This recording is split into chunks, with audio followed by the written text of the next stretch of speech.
parent or impact people in our lives in a way that brings you glory and honor.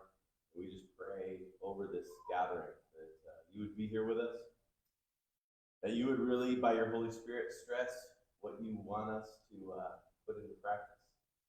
And yeah, we just thank you for the time. Thank you for your word. And thank you for your guidance as we try to be a blessing to those in our lives, kids, our grandkids, or whoever. We pray this in Jesus' name. Amen. Amen. Thanks so much, Randy. Yeah. All right, so for those of you guys who don't know me, I have a book called Bad Therapy, which instead of looking at what's going on right now from a technological angle, she's looking at it from a, I guess you'd call it like a philosophical angle, right? What's like the thoughts that are going into our world right now and how that might be affecting the way that kids are growing up. Because in a lot of ways, I think that technology has become kind of a boogeyman a little bit for how people look at what's going on with the current generation. Jonathan Haidt, I think, gives the best possible argument for the negative effects of technology on young minds. But Abigail Shrier points out in her book, and this is the first quote that I have up there. I have this little clicker. I hope I know how to use it. Does that work? Yeah. Which button is it? It's the down arrow. There it is. Okay. If you want to improve kids' mental health, locking up her smartphone might be a start. At a minimum, smartphones take a teen further from the world of an in-person friends and activity, likely to bolster her sense of well-being. They are undoubtedly responsible for exacerbating a variety of social contagions, from tic disorders to gender dysphoria, but banish the smartphone and fix a generation? I'm not so sure. Your mental health the youth mental health has been in decline, after all, for the last 5 or 6 decades. So her data that we're going to look at later, it doesn't necessarily conflict with what Jonathan Haidt is saying, but I think that she gives a more full picture. So we're going to start with him because I think that his talk is interesting, but then we're going to move into Abigail Shrier's book. Now, the first quote I want to look at from Haidt is a fairly good point that he makes. And unfortunately for Haidt is that the majority of his really excellent points are actually quotations from somebody else. But in this part of the book, he's talking about parenting styles. And he's talking about approaching parenthood from a gardening standpoint versus a carpentry standpoint. So I'm going to give his quote, and I'm going to give some biblical quotes as well to balance it out and to show, like, where does the Bible agree with what he's saying and where does the Bible maybe disagree with what he's saying. So he says this: in The Gardener and the Carpenter, the developmental psychologist Alison Gopnik notes that the word parenting was essentially never used until the 1950s. It only became popular in the 1970s. For nearly all of human history, people grew up in environments where they observed many people caring for many children. There was plenty of local wisdom and no need for parenting experts. But in the 1970s, family life changed. Families grew smaller and were more mobile. People spent more time working and going to school. Parenthood was delayed, often into the 30s. New parents lost access to local wisdom and began to rely more and more upon the experts. As they did so, they found it easy to approach parenthood with the mindset that has led them to success in school and work. If I could just find the right training, I can do the job well, and I'll produce a superior product. Gopnik says that parents began to think like carpenters who have a clear idea in mind of what they are trying to achieve. Gopnik notes that messiness and variability are a carpenter's enemies. Precision and control are her allies. Measure twice, cut once. Gopnik says that a better way to think about child rearing is as a gardener. Your job is to create a protected and nurturing space for plants to flourish. I don't really like that last language, but does the Bible agree more with what we would call a carpentry sense of parenting or a gardening sense of parenting? Meaning, does the Bible teach that there is a particular way to raise kids that if you figure it out, your kids will necessarily turn out right? Like, they're going to go the direction that you absolutely 100% want them to go, and nothing's going to change that, and there's no variability, and there's no individuality. No, there's a reason why Adam's first job in the garden was being a gardener, right? Genesis chapter 2, verse 15, then the Lord God took the man, put him in the Garden of Eden to tend and keep it. We're going to go over this verse more, but the main verse that a lot of parents confuse in Christianity that think it's teaching more of a carpentry format of parenting is the famous proverb, train up a child in the way he should go, and when he is old, he will not depart from it.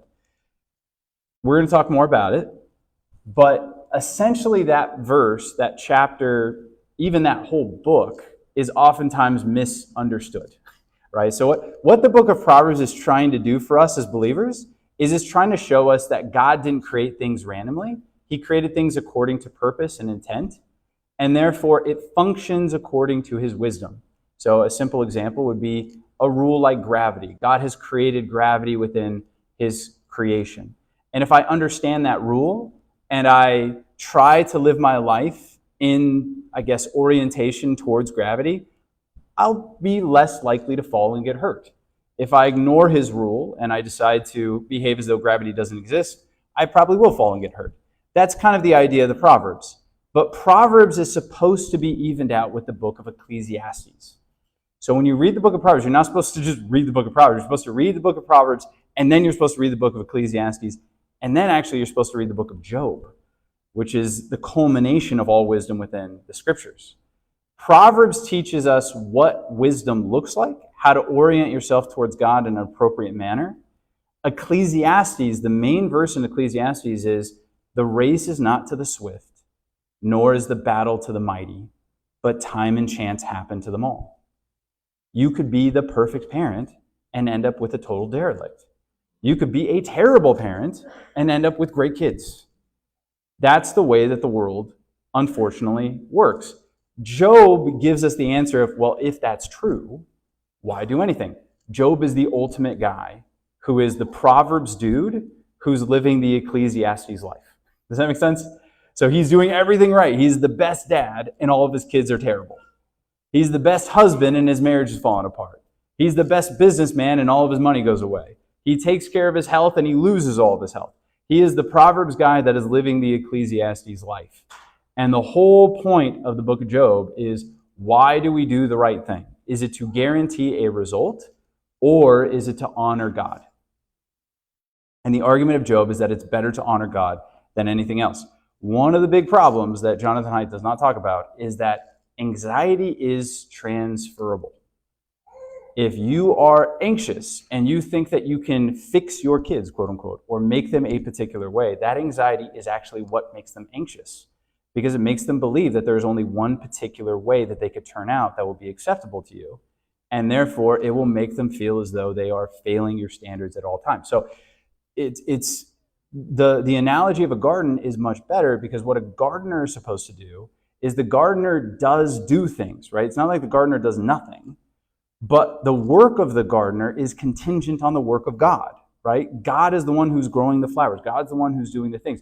The gardener is just trying to function within the rules that God has set, right? Giving the plant the right amount of water, giving the plant the right amount of sunshine, figuring out what the nature of the plant is, and trying to grow that plant in its best possible way.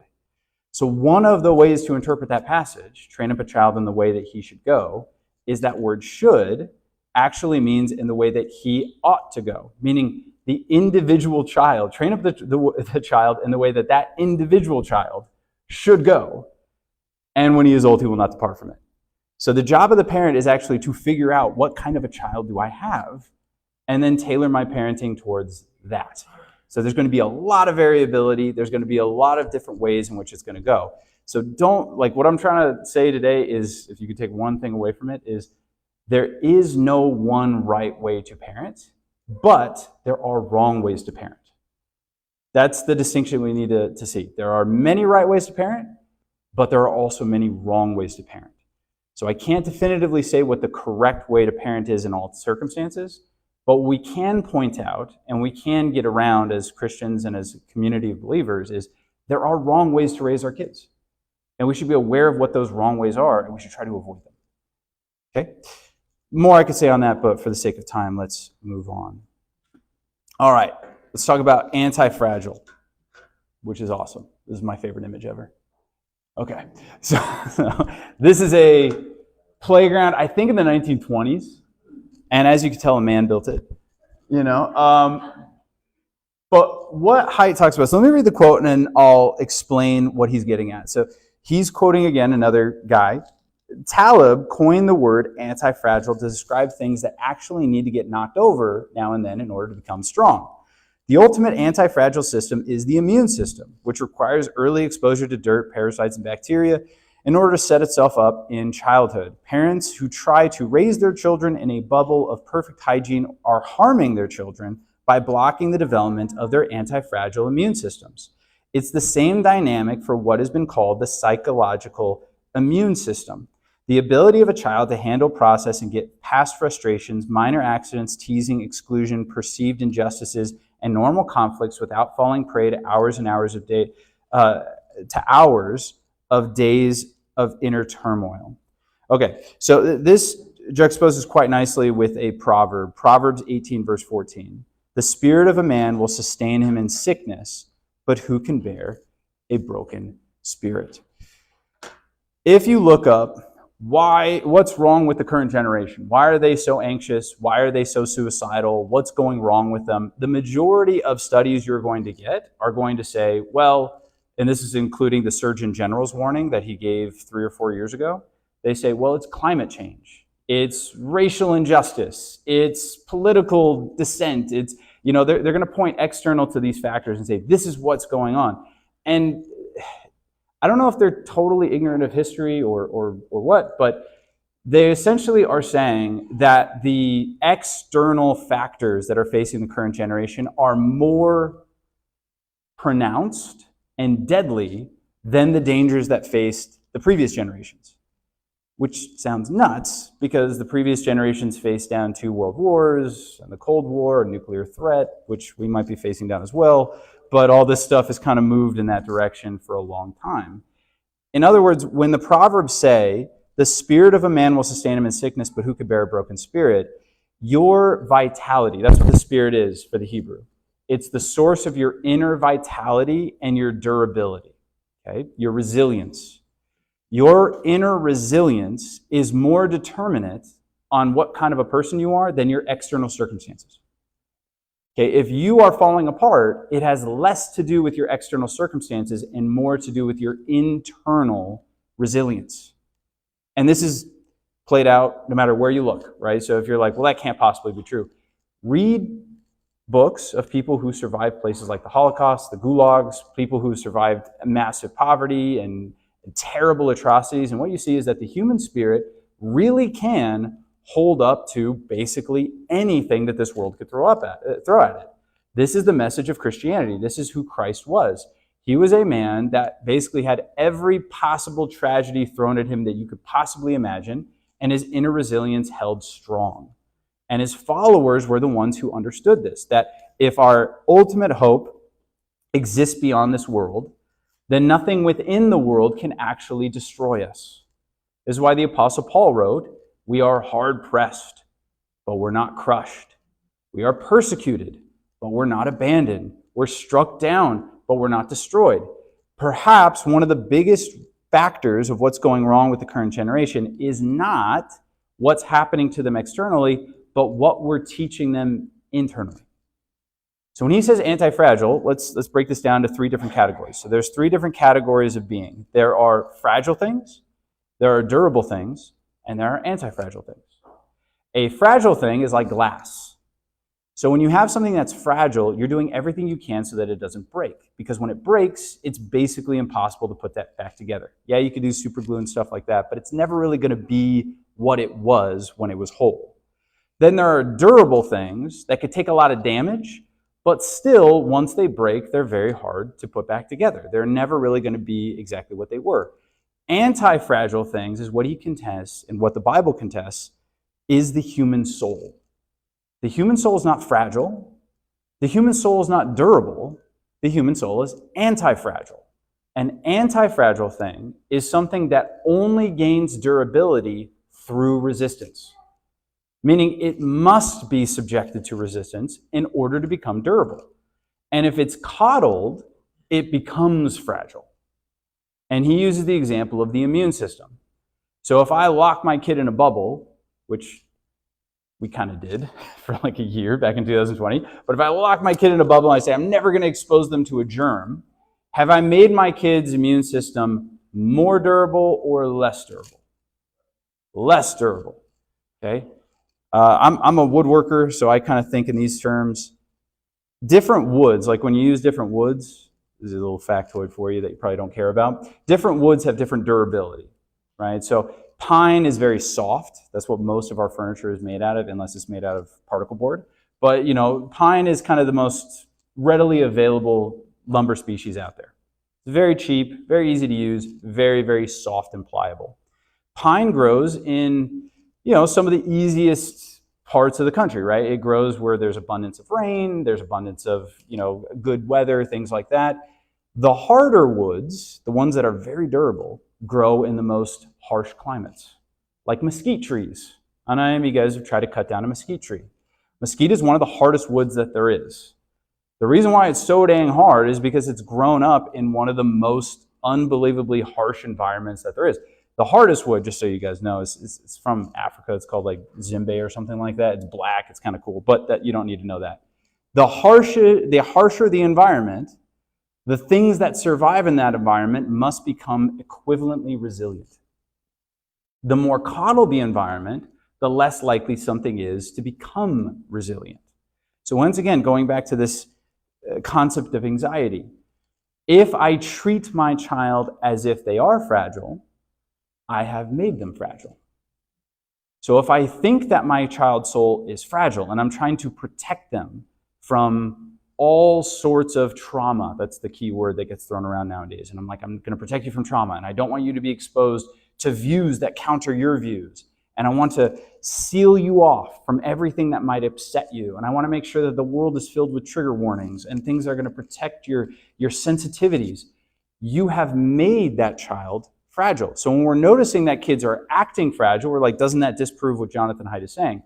It actually proves what he's saying. We have taken something that is naturally and innately anti-fragile, and we have made it fragile. Now, the good news is that it still carries that gene of anti-fragility, though.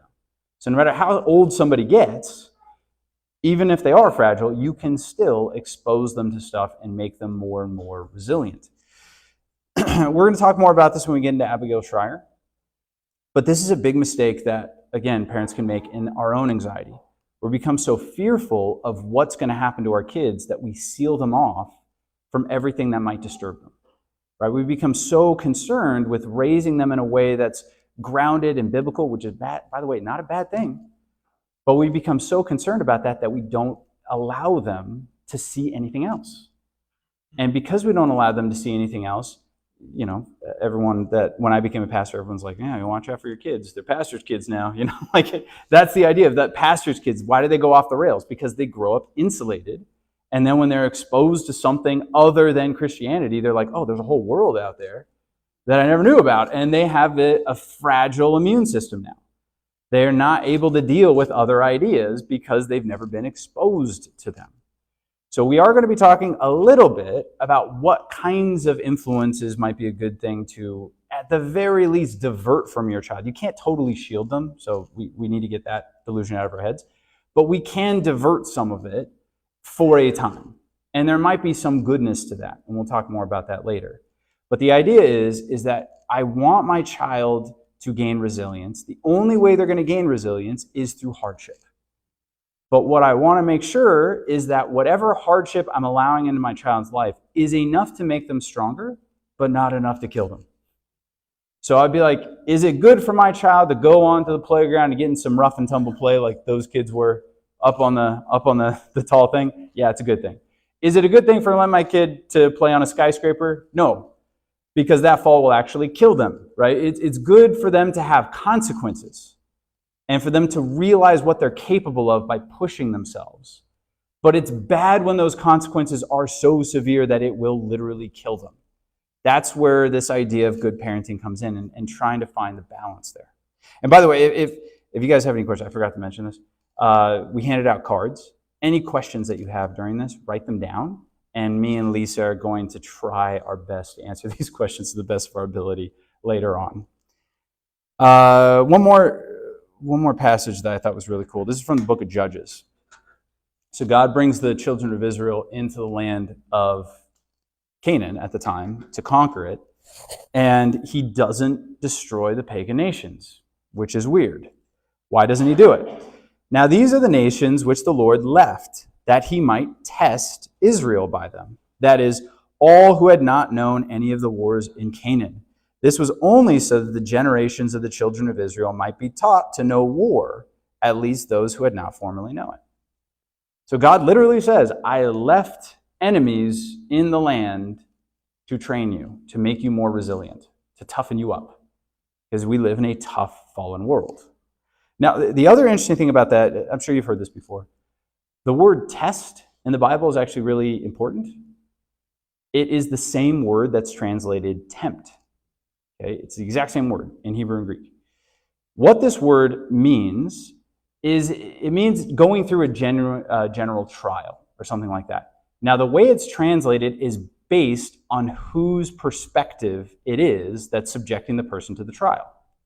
For Satan, the idea of tempting something is you want it to break, right? That's the idea. He is doing this to you so that you do break.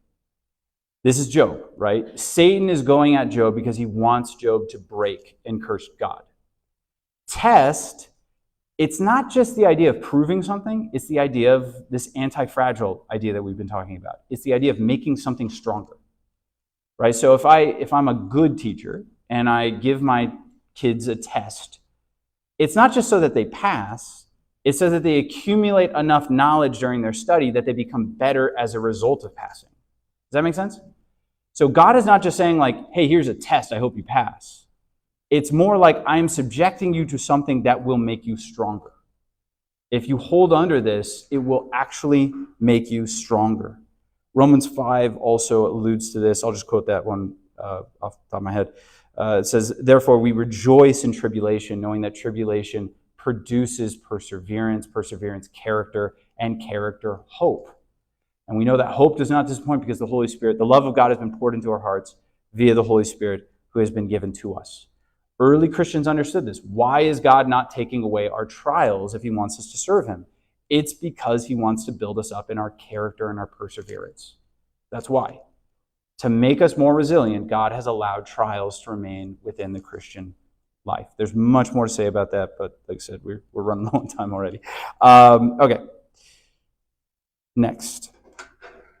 He comes up with this analogy called growing up on Mars. Most of us would be happy to live in a world with no tobacco, but social media is far more valuable, helpful, and even beloved by many adults. Some adults have problems with addiction to social media and other online activities.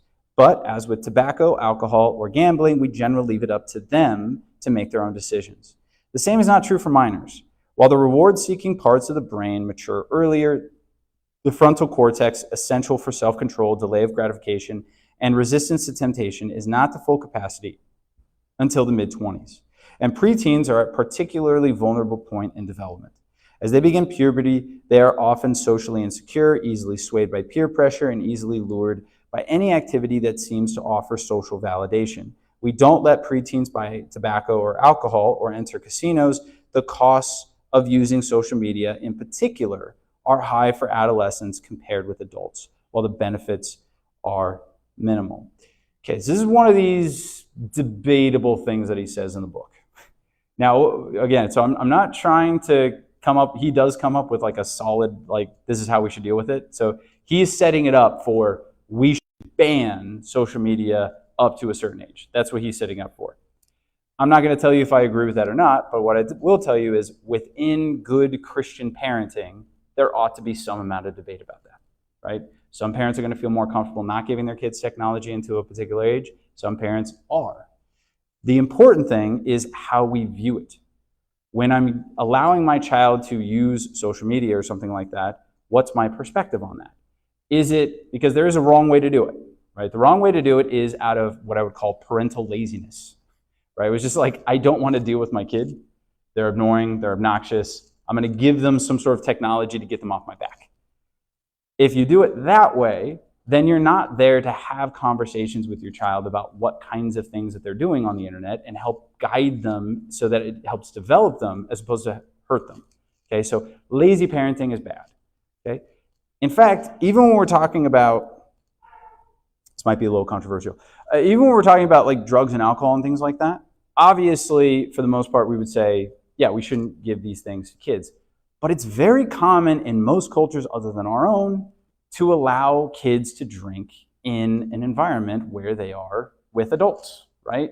So you go into Jewish communities, you go into various other communities in Europe, it's not that abnormal for kids to have a sip of wine or a little sip of beer with adults. It's getting them kind of used to, this is how we use this substance. We use it to celebrate, we don't use it to intoxicate, right?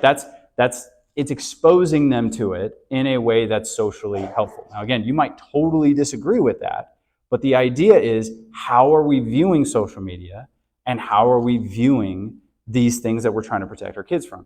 If you see it as a total bad, and you're like, I want to be Amish, I want to get off the grid, and I want to live on a farm somewhere, then you obviously have to do that to your kid. You have to go and live in a community where nobody uses it. But if you look at it as a good that could be used as bad, okay, so the better example might be like caffeine or something like that, right? Where it's something that could be bad, but it also could be good. It could be something beneficial. Then whatever you're doing with your kid, you want to raise them in such a way where they see it that way, right? You can't just say to a child, no, no, no, no, no, and then when they get to a certain age, okay, here you go. That's a really bad way of doing it, right? So if you're going to restrict it for a purpose, have good conversations, right? Allow your child to understand what you're doing and why it's a good thing. Because guess what? They're going to see you doing it. And so if you're like, it's not for you, it's only for me, all it's going to do is breed resentment. And then when they go into it, like I said, they're probably not going to have a lot of self-control. So again, I'm not trying to give a definitive way of how we should approach this, but what I am just trying to say is, there is something about it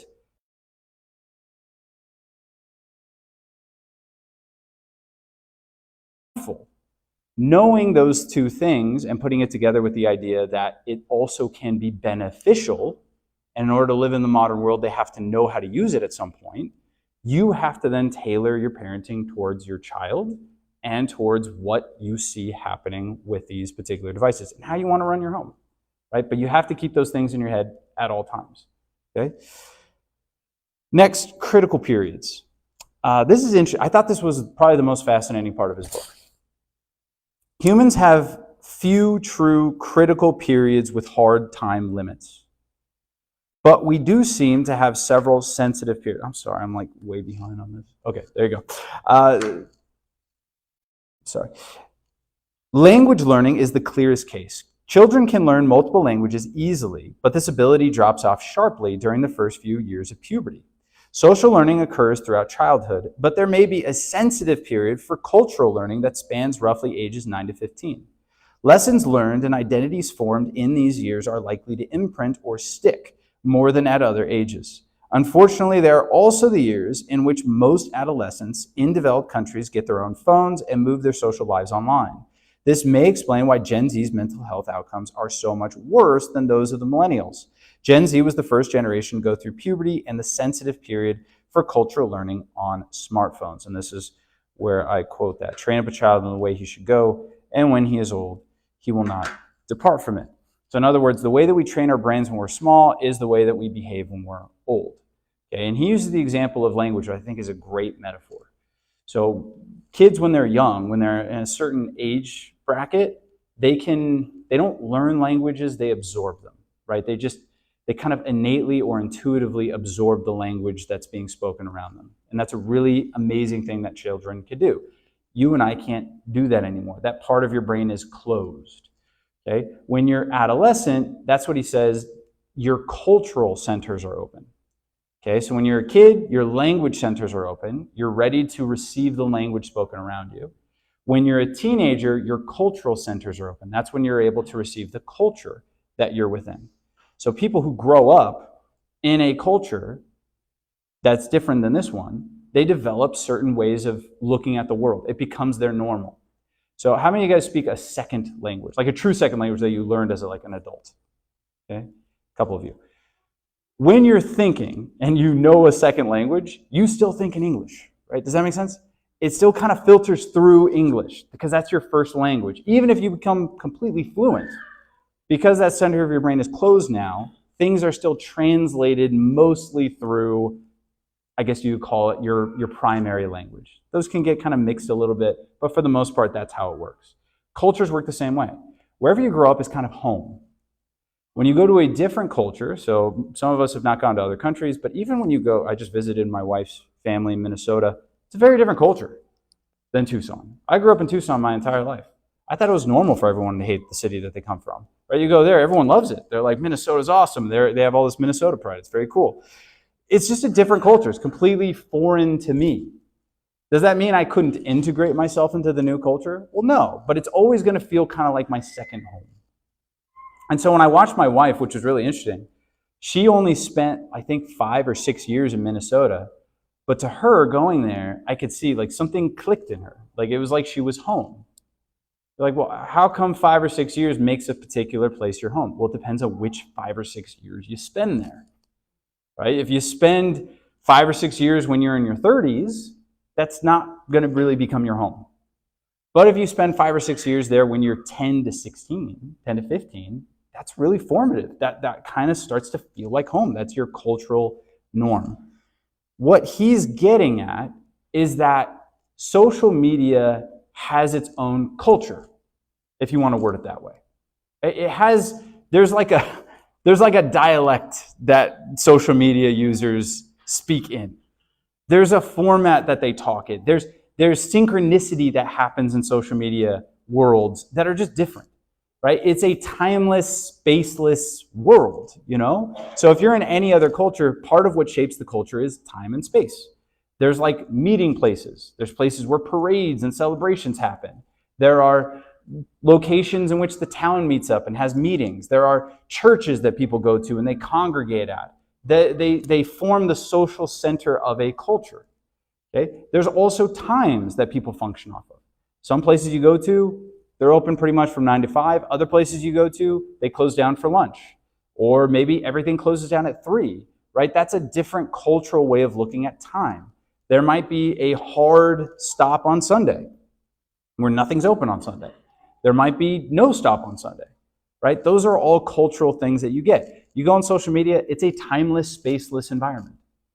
There are no like, hey, we're going to meet here at this time, right? There are meeting places. There's places like X and things like that, but you can go literally whenever you want because it's a global thing. And there's, like I said, there's a particular way of talking. There's a particular way of meeting. It's just very different. What he's arguing is, what if somebody is raised where that is their culture? If that makes sense, right? If my primary culture is the social world and I become a timeless, spaceless entity. So if any of you guys have worked with Gen Zers and you're like, why can't they show up on time? Because they were enculturated into a timeless, spaceless place, right? Like, do they struggle so much to just go into the office? Why is that so hard for them? Why can't they just be like everybody else and go in the office? Why can't they go in person to church? It's because they grew up in a timeless, spaceless place, right? So if I grew up in like New York City, where everything is open 24 hours a day, 7 days a week, and then I went to a place where things close down at certain times of the day, which might be good, right? It might be good if I go to Italy or something like that, and everything's closed from, I think it's like 10 to 2 in the afternoon, and then everything shuts down at 4. That's good because it creates social cohesion. I would see that as a big pain in the neck. Because like I want to shop all day, every day, because that's what I'm used to. That is now inconveniencing me because I'm used to something that I don't have to wait, right?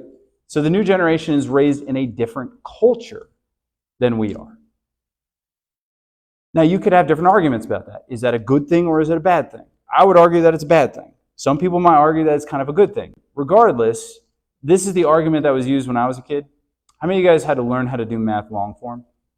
Right? Everybody. Good. No, but there was a big argument though when I was a kid where people are like, do we teach kids how to do long form math? Because we all have calculators.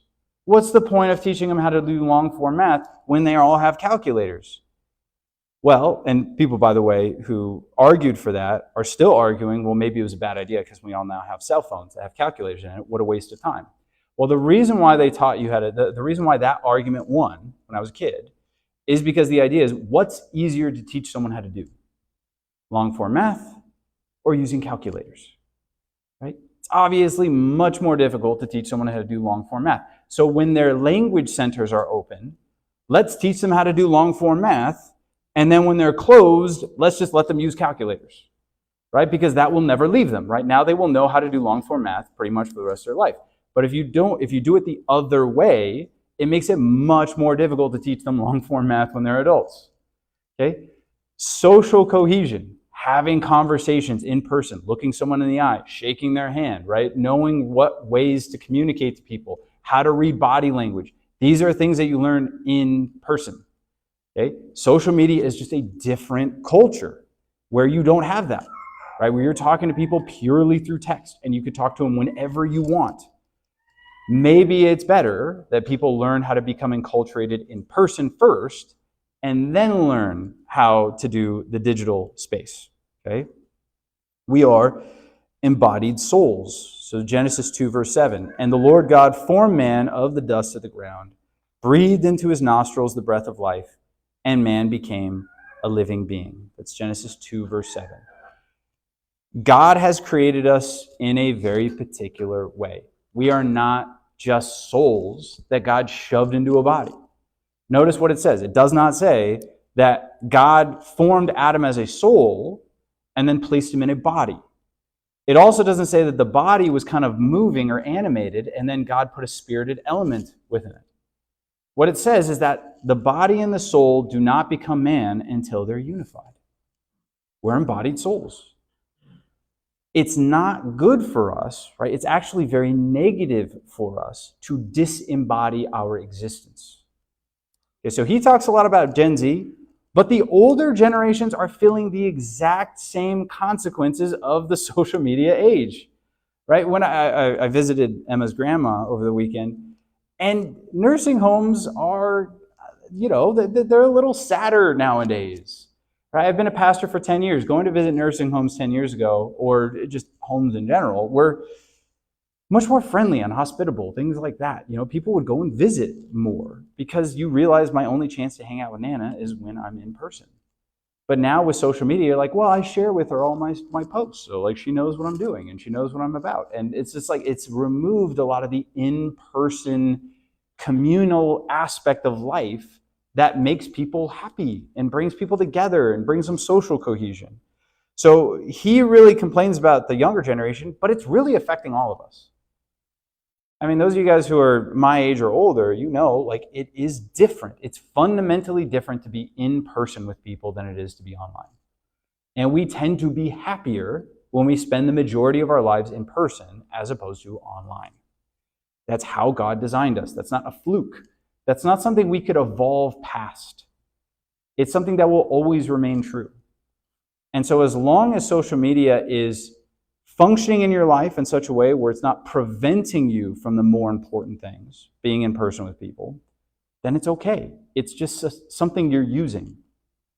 But when social media becomes your primary mode of interacting with people, now you're robbing yourself of what it means to be a person. To be a person is to be embodied. And to be embodied means that you need to hang out with people in person. Okay?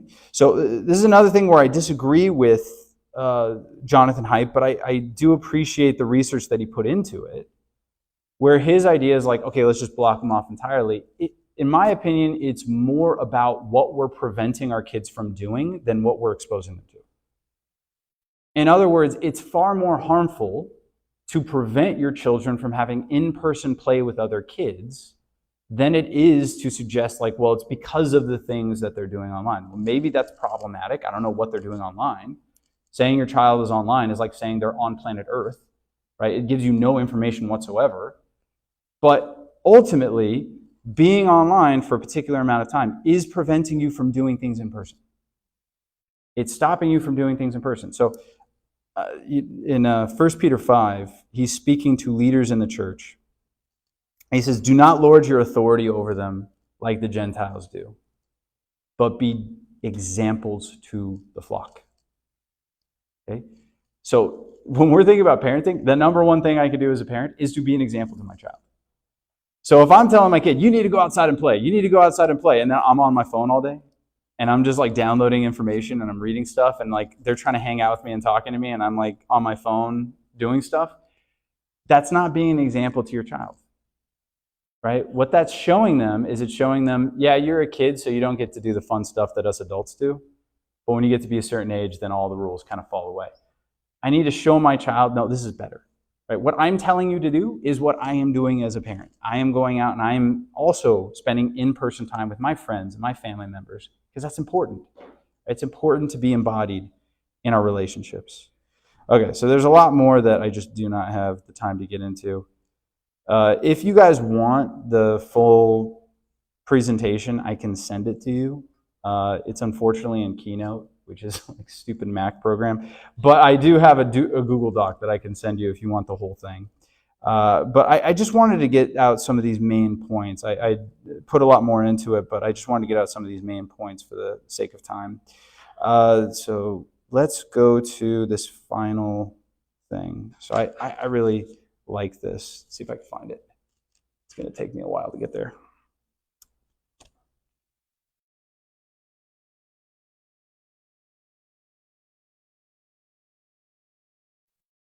All right. It is impossible to overstate the role that the grandeur of nature has played in human spirituality. Psalm 19 sings out, "The heavens are telling the glory of God, and the firmament proclaims his handiwork." Here's Ralph Waldo Emerson in 1836 describing the effects of that handiwork when he walks in a forest. "In the woods, these plantations of God, a decorum and sanctity reign. Standing on the bare ground, my head bathed by the blithe air, and uplifted into infinite space, all mean egotism vanishes. I become a transparent eyeball. I am nothing. I see all. The currents of the universal being circulate around me. I am part and parcel of God." Obviously, he's kind of Eastern spiritualism when he writes that. For Christianity, what role does beauty have in us, right? Is it important to be in nature? So one of the big problems that we have, right, we're talking about the new generation, and we're going to talk more about it with Abigail Schreier, is self-importance. Anxiety, the amount of anxiety you feel, is directly correlated to how much you think about yourself. I don't know if you knew that. We will talk more about that. Your self-consciousness is actually directly correlated to how much anxiety you have. It's proportionate. It's almost the same thing. What beauty does is it puts you in an environment that is bigger than you. Yes, you could go on your phone, you could look at pictures of the Grand Canyon, but when you condense all images down to the size of something you could look at right in front of your face, it loses its grandeur. It loses its beauty. If you want people to understand there's something bigger than them out there, they have to stand in it. They have to be exposed to it. So again, we weirdly think that beauty doesn't have a lot to say to our children, but it really does, right? Being out in nature and seeing beauty has an effect on the soul. And when you rob yourself of that, it actually has a shrinking effect on your consciousness, on what things you think about. And so most of the stuff that we think about pass through our lens, right? It passes through this tiny microscopic lens that fits into our pocket. Right? Our worlds fit into our pocket now. And maybe that's not a good thing. Maybe we need to fit into the world, and maybe the world doesn't fit into our own lives, right? That's the backwards way of thinking. So the more self-conscious we are and the more arrogant we become, the more anxious we become on top of that. It also gives a false idea of control, right? If I have something that I can control that allows me to look at all these things, it starts to make me think that I can control the world. Now, I even see this happening with my son right now, which is kind of funny. I think it happens to all kids, by the way. But my son, I've always made this analogy that men are obsessed with power and women are obsessed with beauty, right? So my son just loves controllers. He loves the power of turning something on. It just lights him up every single time. When something doesn't work, runs out of batteries, he loses it, right? Like so, and we'll take it out sometimes to mess with it. No, it's not to mess with him, but we just don't want him to. We don't want him to be messing with all the appliances in the house. But he just absolutely loses it because he's like, I should be able to control this, and it's not working, right? And you see him go through like a little bit of an anxiety episode, right? Because he's a little toddler and he can't control his emotions yet. But where's it coming from? It's from this idea of I can't control this. I don't like it. When you fit the whole world into your pocket, you start to believe falsely that you can control everything, right? That you can actually control everything. And it starts allowing you to believe the words of these people who are above us that are telling you we can control everything. We can control the weather, and we can control racism, and if you just give us more power, we'll fix everything. And people start to believe that when you start to believe that we actually exercise control over our worlds, as opposed to the other way around, right? We are the ones who are living under the power of the world. The world doesn't really live under the power of us, right? But this narcissistic view is something that happens when you condense the world into a tiny place. So it's very good. It sounds weird, but it's actually very beneficial to expose people to beauty. That's another reason, this is kind of a little bit of a tangent. It's another reason why I do not like TikTok. There are many reasons why I don't like TikTok. The main reason is the brevity of the video. When you start to believe you could become an expert on something in a minute, you really, really lost your place in the world, right? You just can't do that, right? If you've wondered why our discourse has become so small and elementary, it's because we've tried to pack all information into a minute, and people think like, oh, I listened to a TikTok on that. I know all about anxiety. It's like, well, no, you don't. You barely know anything about it. You got a soundbite, and you probably, in that minute, you probably only remembered 10 seconds of it, okay? So it's very good to actually expose children. Like, I don't see a problem. I haven't seen any data that would suggest that kids watching movies or being exposed to digital electronics is a bad thing.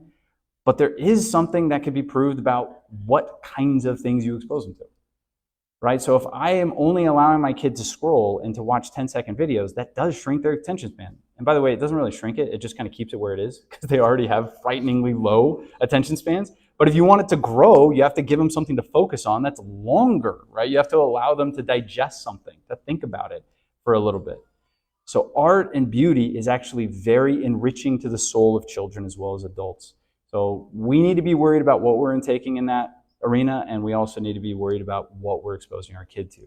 But again, these overly simplistic explanations of just cut it all off and your kid's going to be fine, that doesn't really work.